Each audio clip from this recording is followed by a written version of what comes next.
तो गाइस मैं हूं अंकित और आप देख रहे हैं रेसलिंग फैंस नेटवर्क। पहले गाइस अपनी बातों को हम लोग शुरू कर लेंगे रेसलमेनिया के लाइनअप के बारे में डिस्कस करते हुए।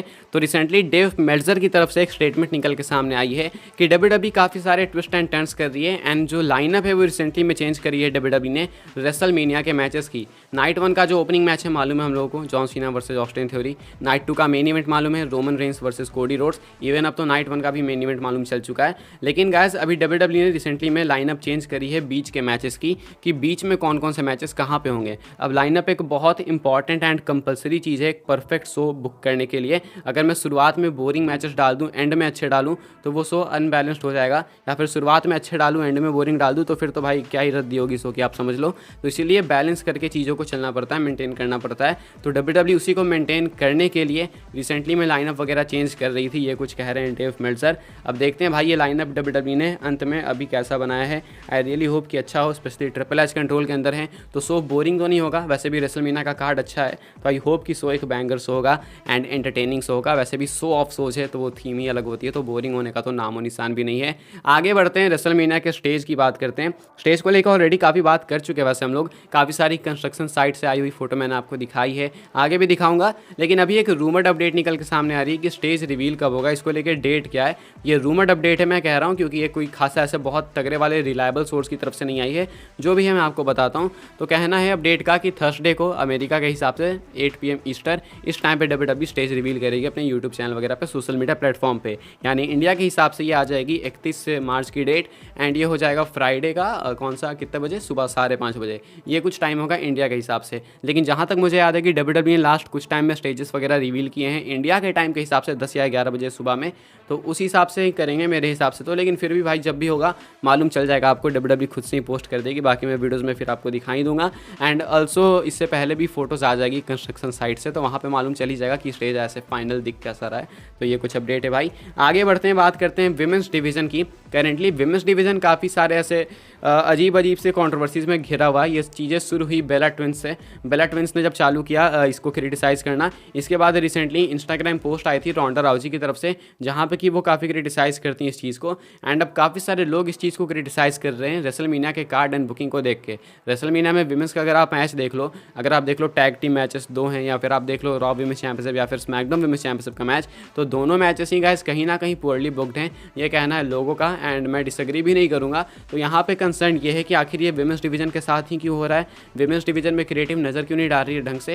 एंड रिसेंटली इसको लेकर रोंडा राउजी जैसी मेगा स्टार ने भाई कंप्लेन करी है, तो कहीं ना कहीं कुछ तो मतलब आग लगी होगी, तभी तो धुएं उठ रहे हैं। तो यहाँ पे वही बात आ रही है कि डब्ल्यूडब्ल्यूई क्रिएटिव वाले जो हैं वो कंसीडर नहीं कर रहे विमेंस को उतना, जो कि उन्हें करना चाहिए। ऐसे में क्या आपको लगता है कि जितना फोकस है डब्ल्यूडब्ल्यूई का विमेंस डिवीजन पे वो इनफ है, या फिर और करना चाहिए या फिर नहीं? आप लोग कमेंट करके अपने ओपिनियंस बता सकते हो। ब्रॉक लेसनर की बात करते हैं। अगर आप ब्रॉक लेसनर के फैन हो तो शायद आप गुस्सा होंगे, क्योंकि बहुत सारे फैंस गुस्सा हैं। एंड क्यों है? क्योंकि ओमस के सामने आज फिर मंडे नाइट रॉ के अंदर लेसनर को कमज़ोर दिखाया गया। ये है लोगों का कंसर्न। अब यहाँ पे मैं अपने ओपिनियंस देना चाहता हूँ। देखो गाइस, मुझे लगता है कि ये कमज़ोर दिखाना वैसे बेकार नहीं है। अब मैच ऑफिशियल हो ही चुका है, तो कमज़ोर दिखाओ, इसमें कोई दिक्कत नहीं है मेरे हिसाब से तो, क्योंकि एंड में जो जीतता है वही मैटर करता है। तो लेसनर जीतेंगे ही। एंड अगर अभी ओमस को मजबूत नहीं दिखाएंगे लेसनर के सामने, तो फिर मैच का सेंस क्या बनेगा? लुल्लू पुल्लू सा मैच हो जाएगा। तो इसलिए सेंसिबल बनाने के लिए ओमस को जो है यहाँ पे ब्रॉक लेसनर के सामने स्ट्रॉन्ग दिखाया जा रहा है। तो इसमें आप लोग ज़्यादा टेंशन मत लो, जीतेंगे ब्रॉक लेसनर ही। अब देखना है कि किस तरीके से जीतते हैं, डोमिनेटिंग फैशन में या फिर किस तरीके से। बाकी MVP इसके ऊपर और भी कुछ कहते हैं। MVP कहते हैं कि ओमस से डरता है लेसनर, 2 बारी भाग गया बीच में से, अगर मर्द रहता तो फिर सामने से compete करता। ये कुछ कहना है MVP का। आगे बढ़ते हैं, एज और डीमन वैलर का मैच ऑफिशियल है। कहाँ के लिए? रेसलमेनिया के लिए। हेल इन अ सेल मैच होगा, पुराने वाला स्ट्रक्चर वापस आएगा, सिल्वर वाला। एंड ऐसे में एज के तो भाई बड़े बड़े सपने इसको लेके। अब काफ़ी सारे फैंस भी है जो कि काफ़ी कुछ एक्सपेक्ट कर रहे हैं इस मैच से। जैसे कि किसी ने मुझे ट्विटर के ऊपर कहा कि कहीं डीमन वैलर ऊपर से कूडेग्रो ना मार दे हेल इन अ सेल के ऊपर से एज को।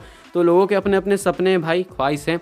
एज शायद पूरी कर सकते हैं लोगों की ख्वाहिश। एंड कैसे? एज रिसेंटली कहते हैं कि उनके पास बहुत सारे स्टूपिड एंड क्रिएटिव आइडियाज़ हैं, क्रेजी आइडियाज़ हैं इस हेल इन अ सेल रेसलमेनिया मैच को लेके। रेसलमेनिया हेल इन अ सेल मैच को लेके वो डब्ल्यूडब्ल्यूई को अपने आइडियाज़ पिच करेंगे। अब डब्ल्यूडब्ल्यूई के ऊपर है कि क्या वो उनके आइडियाज़ को अप्रूव करेगी या फिर नहीं। हालांकि उन्हें चांसेस कम लगते हैं, लेकिन अगर डब्ल्यूडब्ल्यूई कर देगी तो एज प्रॉमिस करते हैं कि मैच जो है काफ़ी अलग, काफ़ी हटके, काफ़ी मैसिव बैंगर मैच होगा। ये कुछ कहना है एज का। तो मैं जानना चाहता हूँ कि आखिर ये आइडियाज़ क्या हैं, डब्ल्यूडब्ल्यू पिच करे या फिर मतलब डब्ल्यूडब्ल्यू अप्रूव करे या फिर नहीं करे एज के पिच को, लेकिन मैं जानना जरूर से चाहता हूँ कि एज के आखिर आइडियाज़ क्या हैं इस मैच को लेके जो कि वो इम्प्लीमेंट करना चाहते हैं। भाई एज के दिमाग में काफ़ी अलग सी खुरफाती आती है, इससे पहले भी उन्होंने बहुत गजब गजब के मैचेस दिए हुए हैं। मुझे तो याद आ रहा है बोलते बोलते जब एज ने स्पीयर दे दिया था एक बर्निंग टेबल के ऊपर, तो ये सारी चीज़ें याद आ जाती है।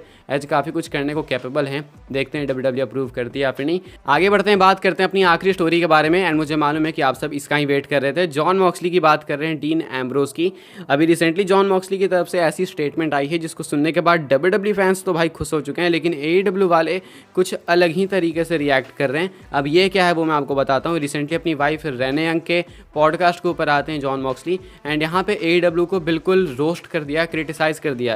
कहते हैं कि 8 साल में इंडिपेंडेंट रेसलिंग में पहले रेसल किया, उसके बाद 8 साल मैंने डब्ल्यूडब्ल्यू में दिए, लेकिन इतने टाइम में मुझे एईडब्ल्यू जैसी कंपनी नहीं दिखी जो कि इतने ड्रामे से चलती है। इतने सारे ड्रामे, इतनी कंट्रोवर्सी इस कंपनी के अंदर कि पूछो मत। ये ओपन गाइस जॉन मॉक्सली की खुद से बोली हुई मुंह से स्टेटमेंट है, ये जॉन मॉक्सली ने बातें कही हैं। मॉक्सली कहते हैं, इवन सीएम पंक की भी बात करते हैं वो, सीएम पंक ने रिसेंटली में कोई कंट्रोवर्सी की थी जो कि वो यूजुअली करते ही रहते हैं, तो उसको भी डिस्कस करते हैं। वो कहते हैं कि ये जो कंट्रोवर्सी जबकि बात कर रहा है सीएम पंक, ये समर स्लैम जब था उस टाइम में फ्री एजेंट था, उस टाइम में चैंपियन भी था।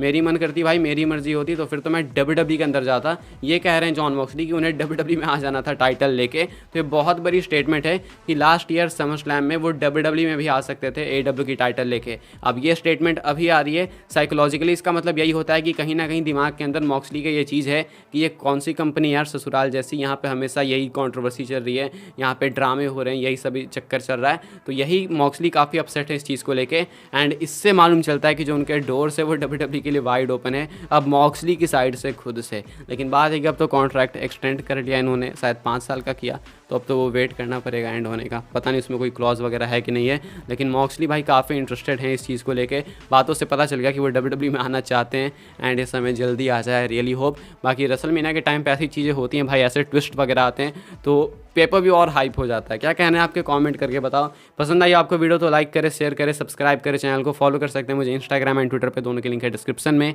मिलते हैं अपने नेक्स्ट ऑफर काफ़ी इंटरेस्टिंग वीडियो में।